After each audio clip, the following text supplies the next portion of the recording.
okay. Yeah, you? Yeah, I'm doing good. Having fun as always. That's what I like to do. Surviving the heat waves? If I've survived the heat waves, I've written something almost academic. So, it's doing good. And you've been doing all right, haven't you? Out recording audiobooks and stuff. I've been, sitting in a recording studio and, doing silly voices. It's been great fun, yeah. And would that be for the caca book behind you? It might be for something to do with that, yeah. I wonder, can I actually get the sound effect that I've got at the start of these? Just to play quickly. You got it. Let's have a listen to it. Yeah. Because actually, it's going to be quite apt for what we're talking about today. Let's see, does that sound?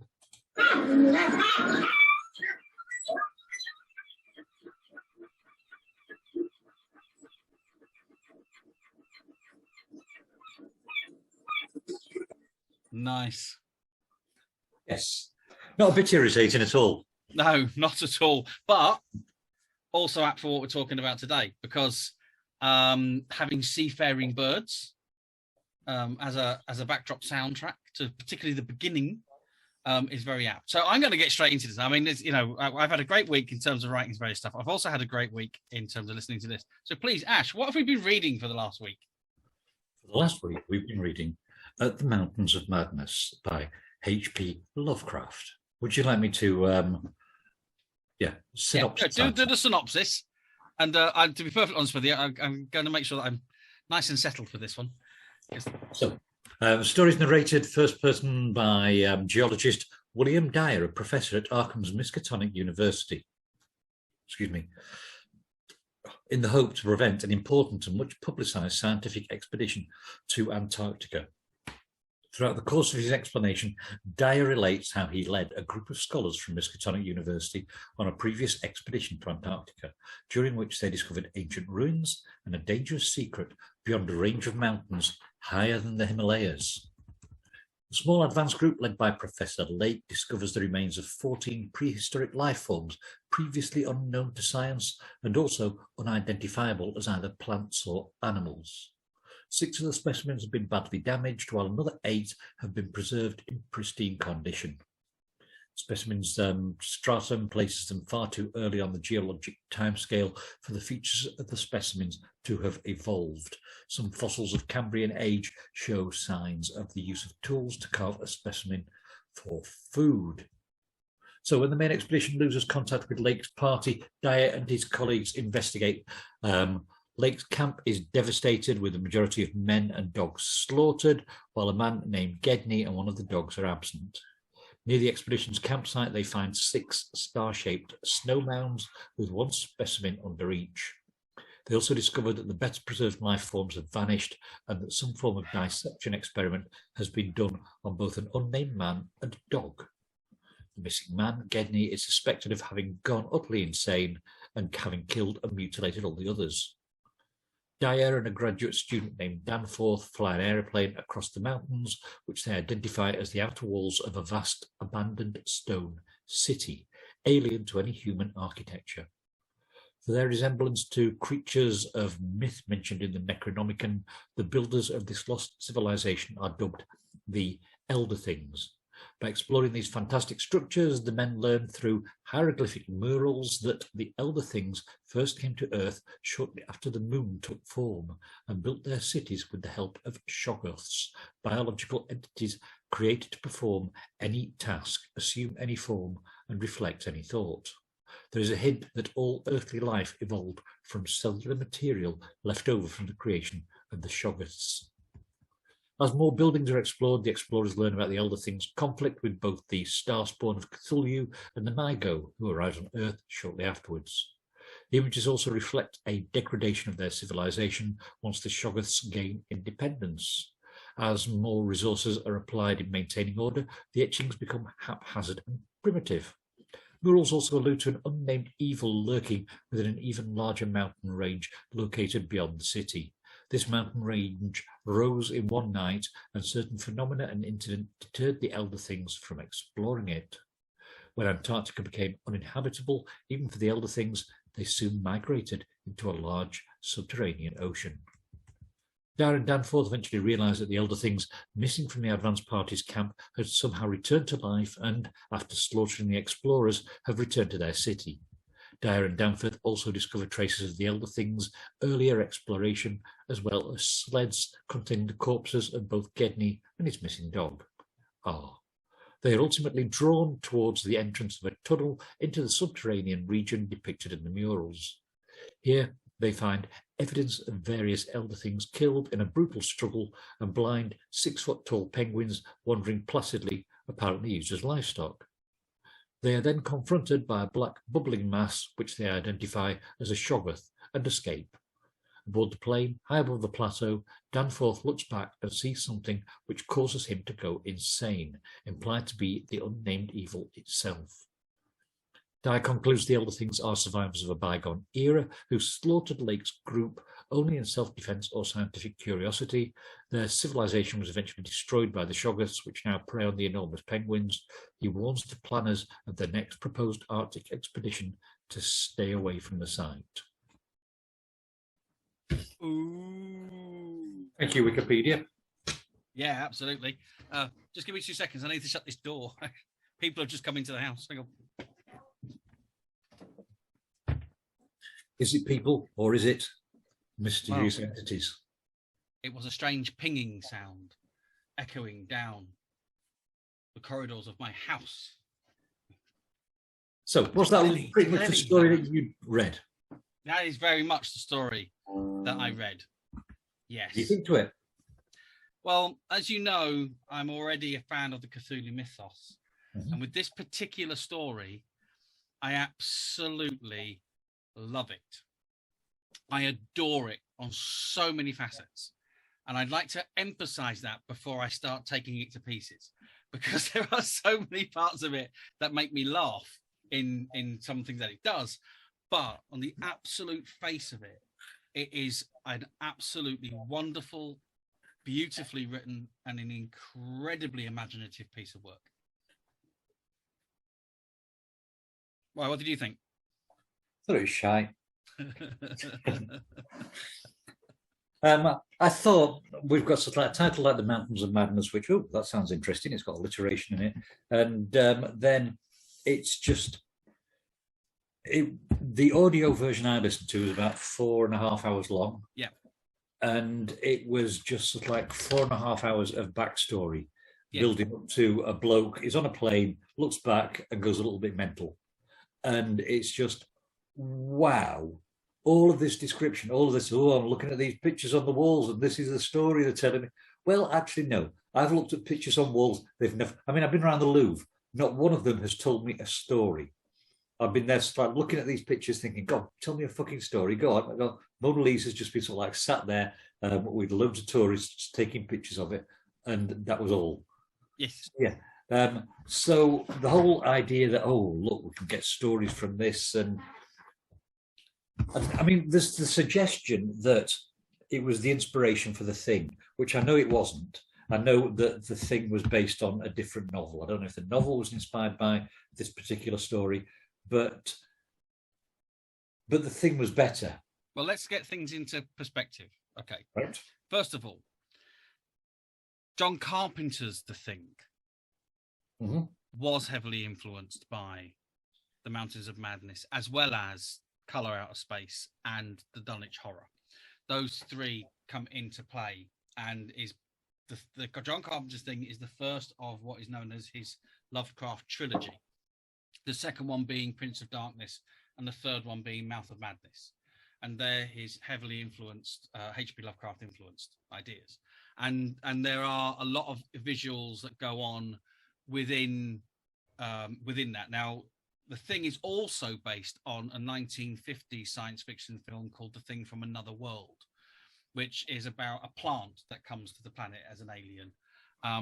That has influences of H.P. Lovecraft as well within it, but not as much as it happens within The Thing. And that the main idea of the story of A Thing from Another World is this idea that the organism itself that's going around doing all the killing is made up of loads of individual organisms that are together and therefore can independently live from each other.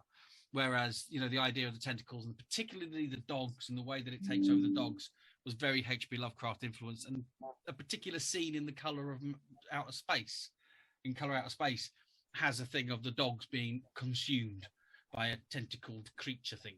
So it is actually quite influenced by, but very much an influence, not a direct adaptation of.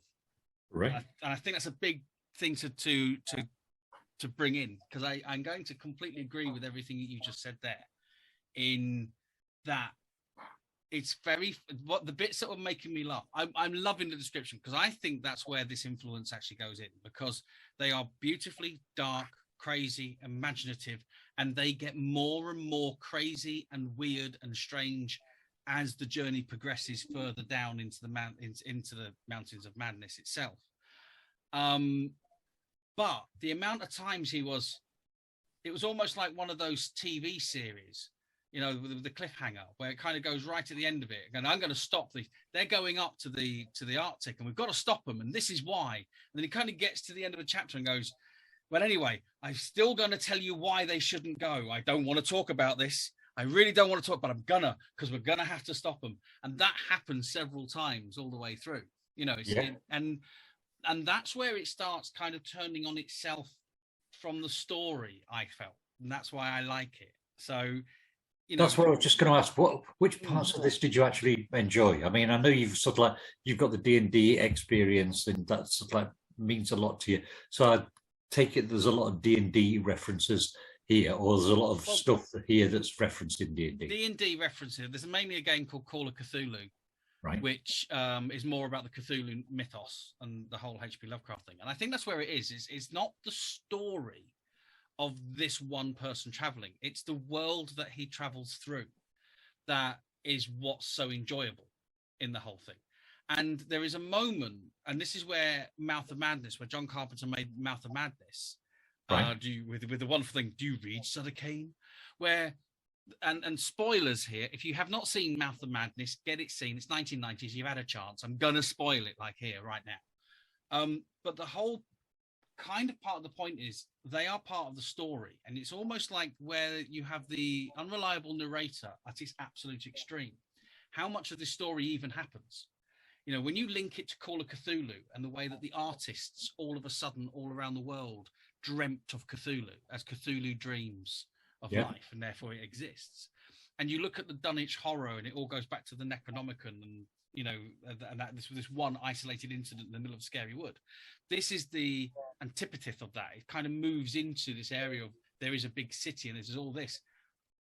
But how much of it really is real? How is this not just the ravings of a lunatic mind that's just creating all this stuff? And that's why it keeps going, no, we have to stop them, you know, and the characters within it are actually just being written by someone else, and how much of it is just dreamt by Cthulhu. So I think the underlying thing of loving Cthulhu mythos is what makes me love this more. A bit like H.G. Wells with The Crystal Egg. Loving War of the Worlds meant that I gave it a lot more credence than just the overly written scientific stuff that you read in The Crystal Egg. And I think it's the same here. I think being involved in the way the world is described and it takes you into the world more than the story. I think the plot is just completely to the side of what this piece is.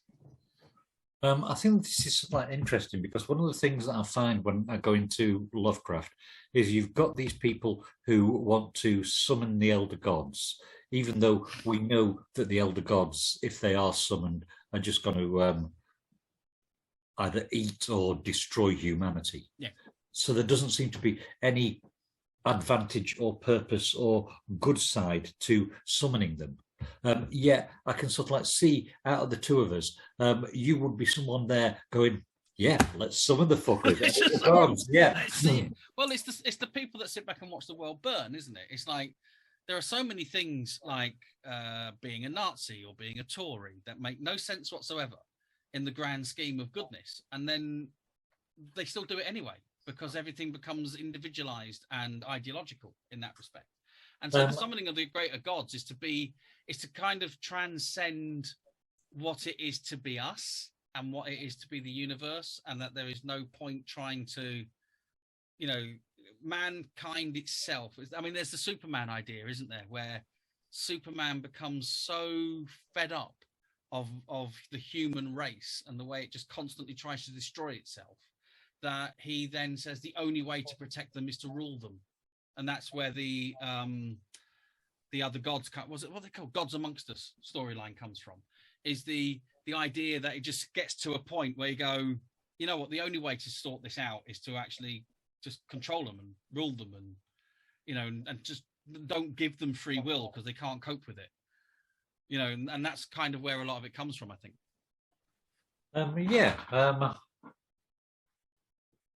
Yeah, sorry, when you said Superman there, I thought we were going down the Uberman route from Nietzsche. So, yeah. Yeah. So you... No, I did say at the beginning, Ash, I was almost academic this week, not completely academic, okay?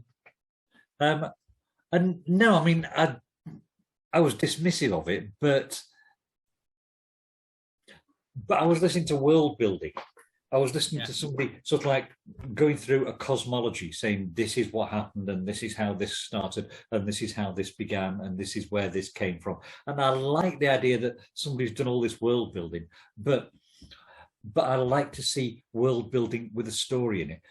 George R.R. Martin has given us all of these wonderful worlds and characters and dragons and all the rest of these families with their coats of arms, but they've all got a story that they're going on to. The backstory is backstory that just supports what's happening there.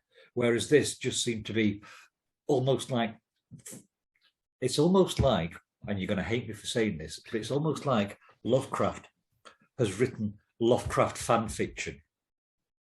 Yeah. And what we've got after that, where people have actually been creating stories based on this, is the real fiction. Yeah, and this is the difference between narratology and just basic description and environment, isn't it? Because I think that's where the role-playing community really latched on to Lovecraft, because in role-playing, that's exactly what you're given. So if you're, I mean, D&D is such a, I mean, I'm really looking forward to the new Dungeons and Dragons movie. It looks great. And it's kind of like the real small part of it. And it does even go back to H.G. Wells. I do always end up going back to H.G. actually, where he's kind of cited as the person who created role-playing games. Because whoever creates the rules owns the game. And Dungeons and Dragons came after that. But when you get into the late 70s and early 80s, when you got things like RuneQuest and Traveller and Call of Cthulhu coming along, and the game and the rules are really complicated. But what was amazing was they set up these worlds, and so and as to Tolkien did, when you read things like the Silmarillion, as I like to call it, this, you know, the search for more money, it's not the stories, it's the history that people fall in love with. It's not the plot, it's not the actual story of a bunch of hobbits going off with a ring and chucking it into a mountain or volcano that people love. It's the rest of the stuff around it, and it is the world building. So when you get something like Game of Thrones, where it's actually the narrative that people buy into, this interweaving and fighting between families and histories of people who sit on various thrones and White Walkers coming out of snow and stuff, that's what people enjoy in that, because I think the groundwork has already been done for fantasy world building. So you can now build worlds with narration much better. You know, where Lord of the Rings, like I say, you know my view on the book. I don't like the book. Yeah. The world building within the book is fantastic. The narration within the book, the storyline is okay. The characterization is bloody awful. And that's the bit that I don't like, is the way the characters are portrayed in it. Where I think with what's happened with Lovecraft, and he is, you know, he's before Tolkien in this respect, I think, or he's probably contemporary with Tolkien in this respect, is he really is. It's almost like he has this mad, crazy idea in his head of something so big, you can't actually put it down. And there's no real stories within it. And that all comes later because he sparked the imagination of other people to be able to do that. But I think like you say, I think you said it, wasn't it? He was so rubbish at dialogue, he just decided not to write it. Yeah, which... Yeah, the whole thing is a monologue. When you think about it, it's written very much in the same way as The Door in the Wall or the what's the M.R. James, the Mezzotint, where it is a recount of something. It's not, you're not going through it. It is a post account of something. And these other stories did exactly the same thing, in that, you know, like I say, if you read The Door in the Wall, it's even after the main character dies that the story's being told by his friend that told him it. And then Mezzotint does the same thing. So it's very much still within the tradition of the time, of that Victorian storytelling, raconteurism, which isn't even a word, but I'm coining it now. I like it. I think we should argue for raconteurism as a word. And with it being first person, I suppose there is an argument that it is just one monologue from the character. But there's parts of it that are so fucking dull. There's parts of it where he's describing something like the stratum levels of geology and concrete, well, not concrete, but stone. And it's just, I came here for the monsters. And it's the annoying thing that Lovecraft does, where it's sort of like, oh yeah, here's the remnants of a monster over there hiding in that shadow that you can't fucking see, so I won't describe, is a monster. About to chase us is a monster. We're not going to see any of these things. But me mate, he looked back, he's gone fucking loopy because of the monster. And it's just, well, I wanted to see it. I wanted the thrill and I wanted the excitement, and you're not giving it to me, Lovecraft. Yeah. Well, it's giving it in a slightly different way, isn't it? Because it's kind of like, hang on a second.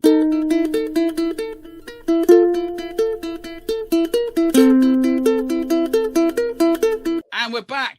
Sorry about that.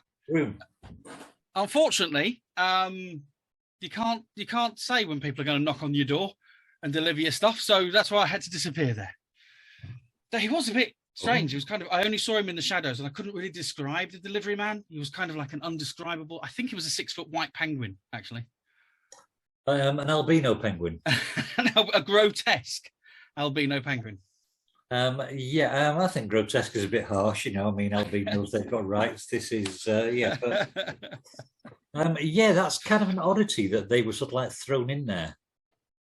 Well, I think he was just throwing, again, it's that kind of really sort of strange thing, isn't it? He was kind of playing with ideas. And I think I suddenly remembered where we were up to, actually, before that interruption that we just had. It was something you were saying, you were finding it tedious about looking at things like the rocks and stuff like that. And you said the similar thing with H.G. Wells, with the Crystal Egg, is that when he got into the sciencey stuff, you didn't like it as much. Yeah, I've got a low tolerance for boredom, haven't I? For description, because you don't like American Psycho for the same reason. I didn't like American Psycho, not so much for the description, but for the over-description. And it's that was the same issue I had with The Hobbit and Lord of the Rings stuff. But with the description in American Psycho, it was just like reading a fucking Argos catalogue. It was just, they're wearing this particular brand of watch and this particular brand of clothes and this particular... And oh, fuck off, you pretentious dickwad. But it does actually say, it tells us a lot on the reader response side of things, because it does actually say, you know, I mean, as I was listening to this, because on the audio, like you say, it's 4.5 hours of audio stuff, and I was really enjoying it.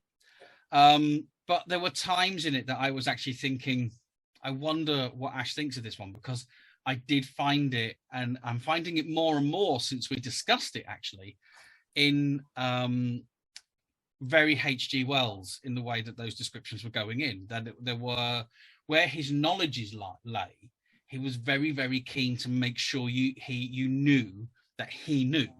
So grotesque penguins, for example, he obviously doesn't know. They were kind of thrown around as, right, they have penguins up there, don't they? And so that's what we'll have.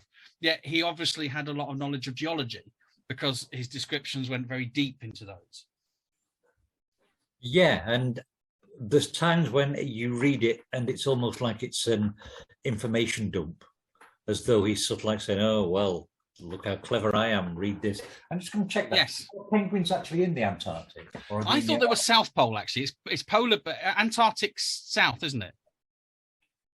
It's not North Pole, it's South Pole. Polar bears are in the north, penguins are in the south. Penguins are the most common birds in the Antarctic. Yeah. So, they are in the Antarctic. So, he was right. Yeah, he would have been... Yeah, I was just trying to be genuine. So we knew they were there. You know, and And actually, the description of it was very interesting. I can't remember the name of the guy that did it, but there's actually a description of penguins from around about the Victorian times when they first went up to the Antarctic.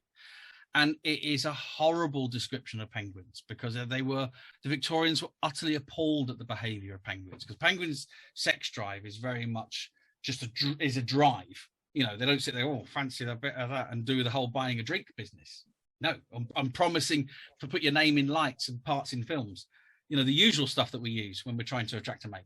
But and they just fuck, basically. And so when there's a massive huddle and there's like dead penguins, they're just driven. So they will actually try and fuck dead penguins, or anything that's there, they'll try and fuck it.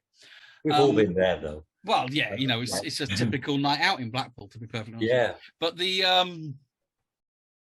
original Victorian explorers were just absolutely appalled and disgusted by it. So the original descriptions of penguins were not very flattering at all, and they were kind of considered brutal. And I think that ties in as well with what we're getting from Lovecraft, because as we've sort of like discussed before, and I know when we were talking about Lovecraft with Ramsey Campbell, he was sort of like explaining that why what we look on as racism nowadays wasn't particularly racist back then.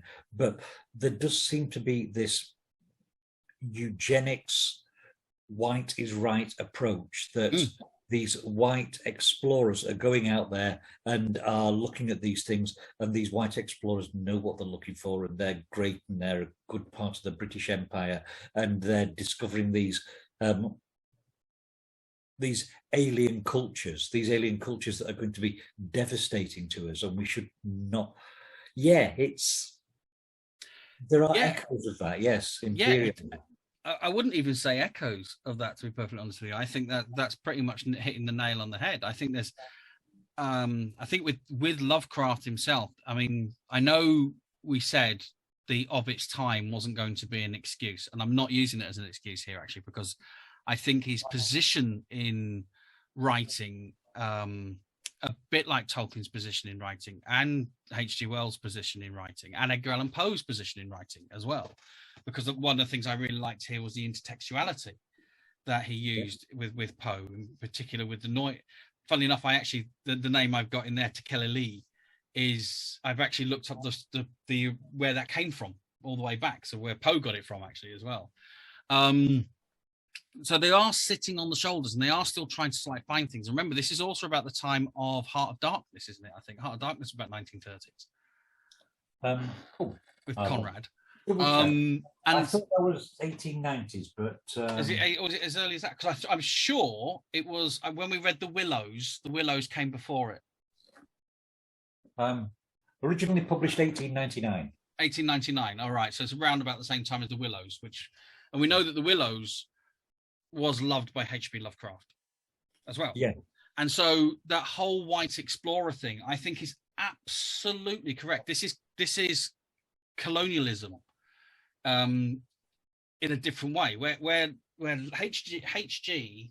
wrote colonialism almost from the alien's point of view, and the great white hunter was the person who was being downtrodden, and probably didn't even realize that what he was doing was that kind of the old switcheroo. H.P. Lovecraft definitely takes it from the point of view of the earth and says, you know, and when they go in and find, it's almost like the indigenous population, the way they talk about these elders as being so many millions of years old, then they are surely are they not the indigenous population of this earth? Are they not the true owners of it? Are we not just stealing it off them? You know, there's that whole kind of question that he doesn't ask, that is in plain sight in what he is writing. Yeah, and I suppose again to sort of like push the racist agenda as it why not? It's almost as though he's saying, look, if we go out and explore these cultures, in that case, there's a danger that some of them might be more sophisticated and superior to what we're capable of dealing with. Yes, and that drives them mad. And it was almost like, thing is, he's 1930 with this one, so he's still got this Victorian attitude some 30 years later, even after World War One, which did change a lot of things in the way that some people viewed the world, and particular people like H.G. Wells. You know, their writing completely changed after World War One, but it still has that privileged outset, the characters in it are very much from that privileged explorer, great white hunter background, and it does come across very much this, that nothing can beat the British Victorian man, which is effectively what it is. It's not just white men; it's British Victorian men, that go out and they are right, and savages are wrong, and even more sophisticated aliens are wrong. And if they find something that's actually better than them, they can't handle it and they go completely insane. Yeah, which I've got to admit, that's one of the things that wins me over in this story. The whole idea that there is something where, if we looked at it as a culture and we saw it, it would drive us insane, because the shite that we're currently looking at in the news, all the horrible things, all the lies that we're getting from politicians, you would sort of like think that that would drive a straight thinking person, and I mean straight thinking as in normal rather than in gender preferences. It would take a normal thinking person and drive them insane, and I would love there to be something like that, but I don't think there is. I think our brains are so malleable now that no matter what shit's thrown at us, we could sort of, tomorrow morning we could, we're recording this on the 28th of July. Yeah. And at the moment here in the UK, there's a leadership battle for the Conservative Party between Rishi Sunak and Liz Truss. Now, if tomorrow morning we both woke up and we found out that there'd been a third contender added to that list, who was Cthulhu, who was sort of like going to say, look, all right, Rishi's got these policies, Liz has got these policies, I'm going to destroy all of you. We'd just be there thinking, well, I hope he doesn't get in, but probably will do, knowing our luck. I don't think we'd be driven mad by it. You see, here's the thing, is you just answered the question that you gave before. Why do people want to summon Cthulhu? Because Liz Truss and Richie Sunak. The whole thing is, I mean, I agree with you completely. And actually, I think talking about politics right now is a very interesting concept to align with the Victorian stuff. As you know, with the adaptation I've done of The Door in the Wall with H.G. Wells, that's one of the things I did, was update the political landscape on it, or environment of it. And it's almost like when people talk about race and species, and you sit there and going, there is another species. There's a complete and utter species difference between people that are out there working and people that are out there running the country. And they're so disconnected that it's almost like they are not of the same species or of the same blood or the same genetics. It's just so different. And it's like, was it Douglas Adams when he did about the lizards in charge? And they were talking about it and they're saying, so lizards run everything and we do all the work and we vote the lizards in. And he's there going, but why do you keep voting for that lizard? He said, well, otherwise we might have the wrong lizard in charge. Yeah, I like that. It is, but it feels like that at the moment. Right now, it really feels that if they were actual lizards, and then you had Starmer as an actual lizard, and you looked at the whole of the House of Parliament and they're actual lizard, there are no human beings in there at all, it wouldn't seem odd. It would just be exactly what we're in at the moment. It's really strange. I mean, to take you back to your interest and your current passion for H.G. Wells, it's almost like the Time Machine, where you've got the Morlocks and and the ones that aren't Morlocks. He said, "Don't expect me to remember names." But yeah, you've got that entire division of two, as you say, two different species. That are, one is there ruling the world, and the other is there as fodder for it. And I've got to say, and this goes against everything I've ever said about Tories before, but the debate that they had the other night that got cut short because one of the presenters collapsed. Yeah, I actually thought that Liz Truss seemed like she was almost a human being there. Yes, when she actually concerned and ran over to help. But what I didn't, I mean, she almost. But the fact that she actually had to check the auto cue, and the auto cue said "scream and show concern" before she did. No, you're being far too hard on her there. No. I'm no great lover of Tories, but that one she did seem human there, and I mean, I'm quite happy to sort of like dismiss them most of the time without any. I find her very dangerous as because of where she comes from, actually, because she doesn't come from the same privileged background as Sunak does. But she's taken on, it's almost like the neo-Nazi idea, isn't it? When anything becomes neo, it means that they've made choices to choose things that history has said isn't right. And she's chosen some of the worst elements of Thatcherism to present herself as like a modern Margaret Thatcher. And that I find just, I mean, it goes so against the grain for me to even think, how can you look back and go, actually, no, smashing the unions the way Thatcher did was obviously a good thing. And it's, And my God, have we gone off topic or what? We have. Well, no, actually, funny enough, yes and no. Yes, we've gone off topic in terms of we've started dissing the Tories and talking politics, but no, because I actually do think there is an underlying thing in what Lovecraft is writing about in terms of the Cthulhu mythos that kind of goes into this idea of things completely out of our control.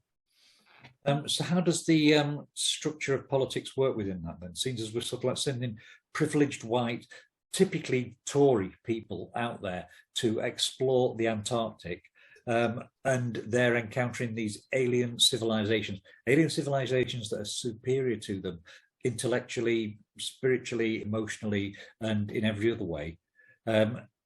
Is he actually admitting that as a white is might person, that there are cultures out there that are superior? Maybe he is. I mean, it's a difficult one to think about, really. Well, not a difficult one to think about, difficult one to answer, because it's not. When people talk about subtexts and subtleties within pieces, I think that's more where the subtleties and subtexts are. In that, in the way that he talks about this greater power, this greater thing, he is almost saying that Victorians were the pinnacle of power. They were, when the Victorians were at their absolute most, when they actually managed to destroy our language by trying to make it into a science, where they destroyed all the Regency buildings to be able to make their own. They had no respect. They actually had to start a society to stop the destruction that the Victorians were doing, because they had so much arrogance that Victorian Englishmen were so right in everything, that maybe in the back of Lovecraft's mind when he's writing this, that he is living that life and believing it, but at the same time he's actually writing that it terrifies him, and that that it is complete nonsense to think that way, because however big and powerful and great you are, if you're the leader of the pack, at some point there's going to be a bigger, stronger lion that's going to challenge you for that leadership, and he's going to take you out. And it's almost like, now I think about it, just now, I've not actually thought about this before, but when you think about the structure of what Cthulhu mythos is, it's almost along those lines to sit there and go, you know what, we think we're so bloody brilliant, but what if something was already here that was just asleep and just couldn't be asked? If it decided to wake up, we are goners. We know nothing. Yes. Yeah, I think there is an awful lot of that behind this. And I think thinking about it on those particular levels, the story does become more disturbing. I mean, one of the things that I do like about this is the whole idea that one glance at something could send you insane. But it's the knowledge, isn't it, actually? I'm going to be talking from a role-playing perspective here, because I don't think it really says it in his stories. Right. But it's the knowledge of it that drives you mad. The more you know, the more insane you become. So that's why reading the Necronomicon is a bad idea, because you gain knowledges that make you go insane. Which, again, that's sort of like, it seems as everything he's written was sort of like tied around this whole notion of the Miskatonic University, and the majority of characters are academics. Yes. The notion that the more you know, the closer you are to being driven insane. It's almost as though he's saying we shouldn't be educating people. Or it is the ultimate in education. I think that this is kind of where is the argument? That's the strange thing. Like I say, go into interpretations of it. Mouth of Madness, John Carpenter. Right. The whole point of that film is the lead character that you're following all the way through doesn't exist. Right. right? He is, and funny enough, now I think about it, it does go back to the Door in the Wall, H.G. Wells, is that it ends up with him in a movie theatre watching a film adaptation of Sutter Kane's last book. And he's watching the scene of him sitting in a movie theatre watching the film adaptation of the book that he's a character in. And so the whole thing is actually, it's almost like we don't exist. So that's one of the other things as well, that when you read the whole of the Cthulhu mythos is, and it goes back to Call of Cthulhu, is we don't exist. We are just dreamt by Cthulhu. We are Cthulhu's dream. But there is sort of like that whole notion that we are just figures within a computer animation as well. Yeah, it's that whole existential concepts that go on. And actually, the loads of the Cthulhu stuff, when you read Colour Out of Space, when even with this, when you get to the end of it, the guy won't talk about what drove him mad. Why have you gone mad? I've got to stop this. Why have you got to stop this? I don't want to talk about it. I'm going to talk about it. The whole thing is mad. The whole thing is madness and continues to go down this dark spiral towards insanity at the end of the story. That's the narrative I get out of it anyways. It's not so much what happens to the characters in it, it's what the story is, and it is a complete journey into insanity, like the Yellow Wallpaper, and which does it very, very, very, very well indeed. It's these journeys into concepts that are going on within the insane mind. When I mentioned this book last week, you said you also wanted to talk about how relevant it is to the latest Doctor Strange film. Yeah, well, the Doctor Strange film actually has huge amounts of Lovecraft ideas in it, because it's called The Multiverse of Madness, and it is a direct nod to Mountains of Madness within the title itself, even down to the first creature that he fights, the idea of going across multiverses, which is this descending.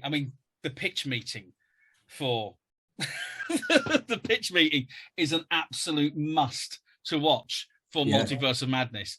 When they actually talk, oh wow, you mean we're going to go into multiverses where there's an infinite number of possibilities? Are we going to see something really strange? Nah, we're just going to make red mean go and green mean stop and have round pizza, ball-shaped pizzas. The repossessing of his own body from another universe. Yeah. The concept of swapping consciences across universes. The idea that dreams are actually realities from a different universe are all themes that come across within the whole of the Cthulhu mythos, where Wanda dreams of her children. And so therefore she knows her children exist in another universe because dreams are just portals to that, is very much Call of Cthulhu. And so there's a huge amount of those, and that's where a lot of I think it sits. So the Mountains of Madness, for example, one of the things that because of reading the other stuff, if you read it just isolated on its own or compared with the rest of the Cthulhu mythos that goes on that HP had written, how much of it is a dream state and how much of it isn't, and how much of it is stepping into an alternate universe and how much of it really exists on this planet. And I think that's the themes that they explore with the latest Doctor Strange movie, is that whole multiverse concept. And they brought it in. It's a good one to bring it in with, actually, is bringing Doctor Strange, because it has a book like a Necronomicon. It has that, the Book of Shanti, and the other one, what was it called? The dark one, the Nardal or something like that. And it was Sam Raimi that directed it. And, a lot of what he does, Evil Dead has the same sort of thing. And even you were mentioning Game of Thrones before, this concept of having repossessed dead things that come back, this Haitian zombie idea, very much in H.P. Lovecraft's idea, where spirits from other universes, not this universe, demons are from another universe. They're not heaven and hell. They're different multiverses. And so I think his long tentacled, non-dialogued reach actually does go out and touch on an awful lot of things that don't look like they've been touched by H.P. Lovecraft. But I think there is a massive move afterwards of the whole multiverse thing. Because I think when was multiverse? The idea of parallel universes, I think, was 1954 when that was first proposed. something like that. But he's writing about something similar, but without describing it as that, you know. Yeah. Yes. So that's where I think that goes. I don't know. You might agree or you might disagree. Now I've mentioned it, but no, I fully agree. Sorry, I've got a dog with me. I've noticed. I was actually thinking, Christ Almighty, if that dog's head splits open and big tentacles come out of it, you're doing a blood test. It's as simple as that. Your head's not going to split open, is it, mate? No. It's like, yeah. Yeah, I suppose having spoken about it and chatted about it, I can see that there's a lot more in there than I'd got from it whilst I was just sort of like listening to it, thinking, stop with the description and get to the fucking story. Yeah, I think sometimes that you can do that on the face of things, can't you? I had the same thing with The Ayes Have It. Yeah. In that, on the face of the story, it was just a load of puns, and it was kind of like, I have no idea what you're going on about. It just seems to be an excuse for a load of puns. But then when you start discussing it and you start realizing, actually, no, there is so much more going on contextually. Yeah. And also what's around it. Like you said with the H.P. Lovecraft stuff, is the stuff that people have written within his universe has much more narrative. But that's almost like having a cover band, isn't it, I suppose? You know, you get someone who learns how to play, well, I'm not going to say Led Zeppelin because Led Zeppelin did it from the blues artists, but you get this one artist like Robert Johnson who does these incredible scales. And then someone comes along like Mick Jagger who takes those scales and just writes some different words on top of it. And suddenly this is a massive hit and a new form of music. And then Led Zeppelin do it with louder amplifiers and so on and so forth. And I suppose the same thing happens here. HP isn't the person who's created everything. As we know, we can tie him into H.G. Wells, and we know that there's loads of other influences going backwards in what he's doing. But what he was able to do was take those influences and present them in such a way that they became a combined universe, which is something that Wells didn't really do, and something that the earlier people didn't do to the same extent that he did. And I think that's where HP really scores, that every single one of his stories, whether it's related to the Cthulhu mythos or not, has an underlying feeling that it exists within the same narrative universe. Even when we did the Rats in the Walls, it was the same. At the end of it, it still went that same unknown terror. Something else is going on that you're not really seeing. That underlies everything that he does. And I think, I don't know, and research will tell me, but I feel like he's pretty much the first that did that. Took it across so many different things. Yeah, I think you're right. And one of the things I was just trying to think of then whilst you were talking, with the way you were sort of like saying it's like cover bands. Do you know what it's like? This is like Weird Al. Yeah. Weird Al Yankovic. He takes some of those songs and his versions are better than the originals. White and Nerdy, for example. You listen to that and it's just absolutely superb. The original, Riding Dirty, and I only heard it because I'd heard Weird Al's song and listened to see what it was about and thought, why did he even bother listening to that one? I mean, thank God he did, but yeah, why did he bother?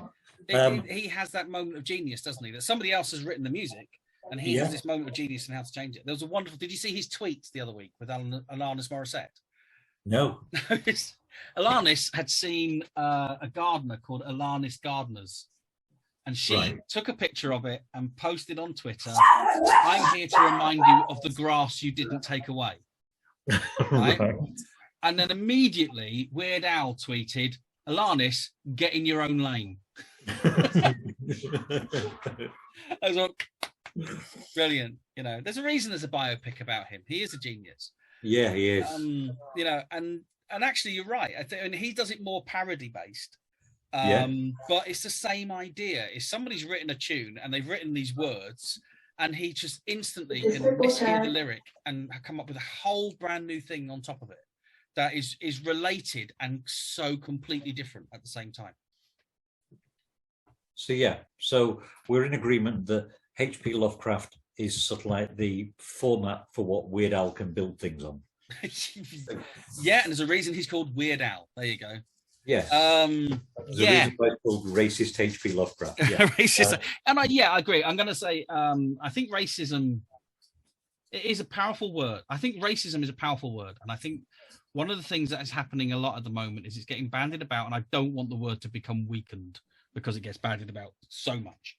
I think we need to be chucking in the word privileged an awful lot as well. So I think it comes from a more racist time of massive privilege as well, and that must be sort of like stated. It's not an excuse for it at all, because we can't excuse Agatha Christie for it, and we can't excuse Enid Blyton for it. But it doesn't take away the genius of the work that's actually happened as well, and the influence it's had going on. Thankfully, the influence it's had from a creative point of view, not from a racist white male privilege point of view. But are they? Is it a racist perspective to think that there are these alien cultures out there that are inferior to us superior white British people, which was said with complete irony? But yeah, is that sort of like a racist attitude? Yeah, well, in the way that it used to be called. What was it called? Eugenics? Primitivism.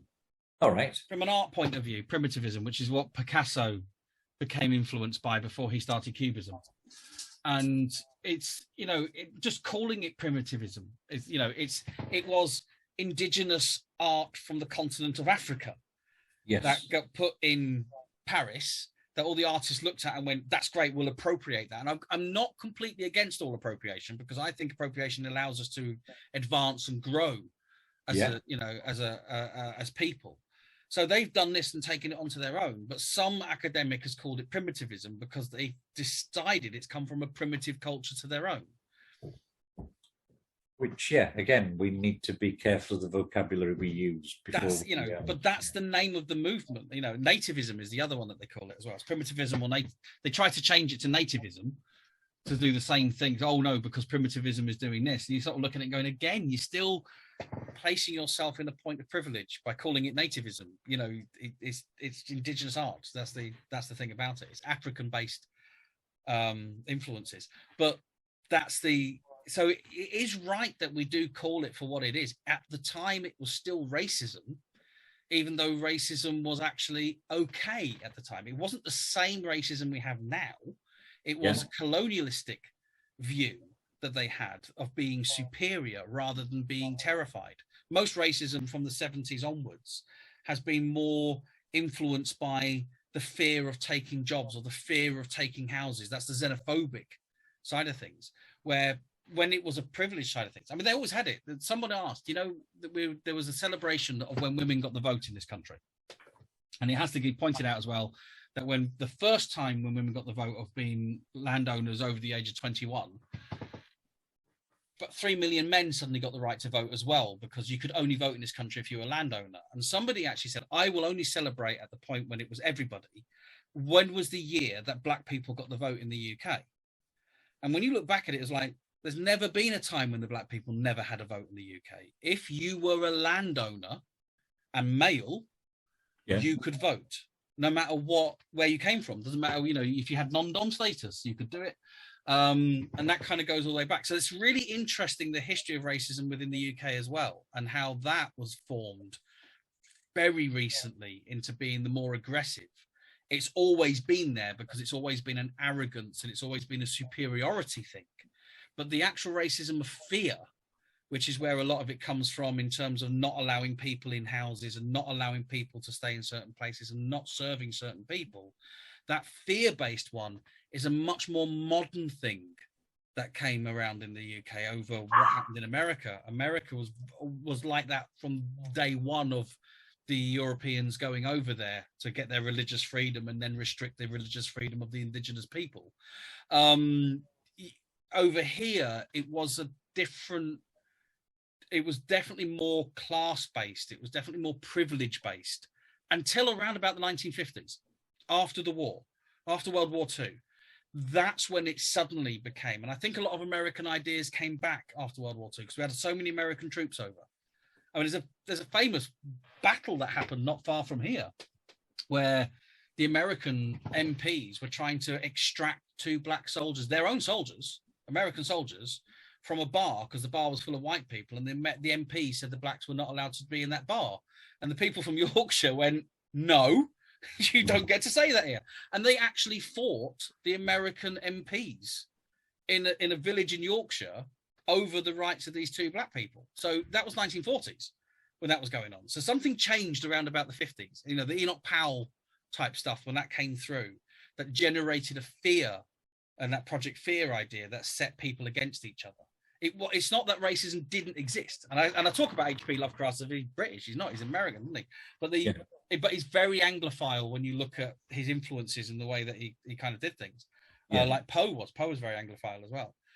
But that racist thing I think it's an important definition of the difference between the arrogance of superiority, which was colonialism, when we just felt that we just had the right to go around anywhere we wanted and turf them out because we quite liked it, and we were just better than them. And the racism of fear, which is more what we have now, which is name calling, which is being horrible, which is beating people up, which is removing people's rights to be able to do things, which is very much what came from the American idea of where they sort of like conflict on the race issue.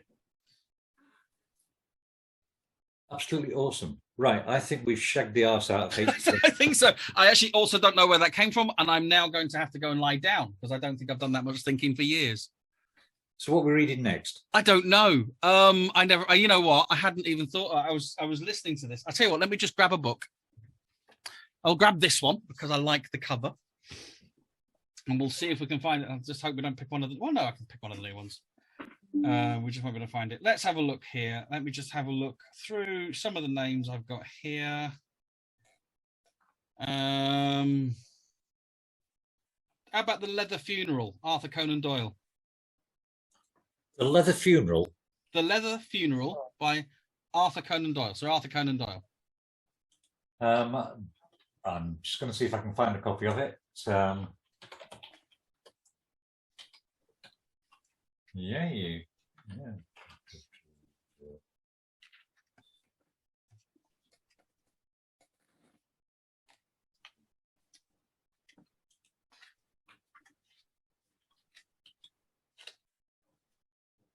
It's not The Leather Funnel, is it? It could be. It could be. Now I look at it again with non-dyslexic eyes. The Leather Funnel, yes, yeah, because The Leather Funeral, I wasn't finding that one, but yeah, Leather Funnel. Though actually, now I want to write a fucking story called The Leather Funeral. Yeah, that sounds like it's got lots of BDSM overtones. It does, doesn't it? Yeah. That sounds like a very. Can you imagine? It's just like a very ordinary wake where everyone's dressed up to the max as BDSM. Yeah. You know, eating cucumber sandwiches. Is that a euphemism? Could be. Depends where the cucumber's been. Right, so The Leather Funnel. Yeah, so The Leather Funnel. I do apologise. I am really, honestly, and genuinely, and Ash will back this up, when I started university a couple of years ago, it was the first time I ever got tested for my dyslexia. And I have dyslexia. It is there. And it does mean that what it actually means is, it's not that I can't read, as you can tell, but what it actually means is that my brain changes letters around. So I start reading it, and because I'm thinking it's a horror story, my brain's gone, oh, it's funeral. So I'm like, oh, it's a leather funeral. You know, it makes perfect sense to me until you point it out. And actually, no, it does say funnel. Right, so there you go, The Leather Funnel. Leather Funnel? Arthur Conan Doyle. Okay, so we'll do that one. It will be funnel. Yes. It will be, we'll have a lot of funnel. Yes. Yeah. All right. Brilliant. See you later. Bye. Bye.